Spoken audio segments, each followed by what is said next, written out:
আসসালামু আলাইকুম ওয়া রাহমাতুল্লাহ। সকলে কেমন আছেন? শুকরান এগ্রোতে আপনাদের সবাইকে অভিনন্দন। আজকে আমার YouTube এর পথ চলার ১ম ভিডিও। আশা করি সবাই ভালো আছেন। আমি খামার শুরু করছি ছোট বড় মোট ৩ টা গরু দিয়ে। তো বিষয় হচ্ছে যে খামার ছোট হোক বা বড় হোক সেটা কোনো কথা না।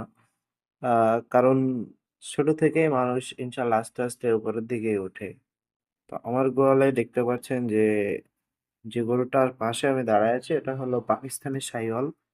এবং এই গরুটা ১ম এ বাচ্চা দিছে যে ছোট যে বাছুরটা দেখতে পাচ্ছেন, এই বাছুরটা হলো এই গরুরই। তো দুধ মোটামুটি প্রতিদিনে আপনার ৫ কেজি করে দুধ হতো। কিন্তু আমরা দুধ উৎপাদন কমিয়ে বাছুর উৎপাদনের দিকে মনোযোগ দিয়েছি। এজন্য আমরা সেরকম দুধ আর দহন করতেছি না। আর আপনারা এখন যে গরুটা দেখতে পাচ্ছেন এটা হলো দেশি গরু। এটাও প্রতি বছর একটা করে বাচ্চা দেই। গত বছর একটা দিছিল কিন্তু আল্লাহ তাআলা নিয়ে গিয়েছিল, মারা গিয়েছিল। যাই হোক আলহামদুলিল্লাহ। হ্যাঁ, এখন ভাই কথা হলো যে আমি এতটুক বয়সে কেন খামার শুরু করলাম? তো মানুষের সফলতা কোনটা থেকে আসে বলা যায় না। আমি কিন্তু এখনো স্টুডেন্ট, লেখাপড়া করতেছি, পাশাপাশি একটা পার্ট টাইম জব করতেছি।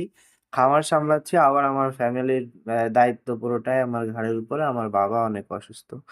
আলহামদুলিল্লাহ একটা কথাই বলতে চাই দিন শেষে আপনি আপনারই থাকবেন। আপনার হয়ে কেউ লড়ে দিবে না। সবাইকে ধন্যবাদ।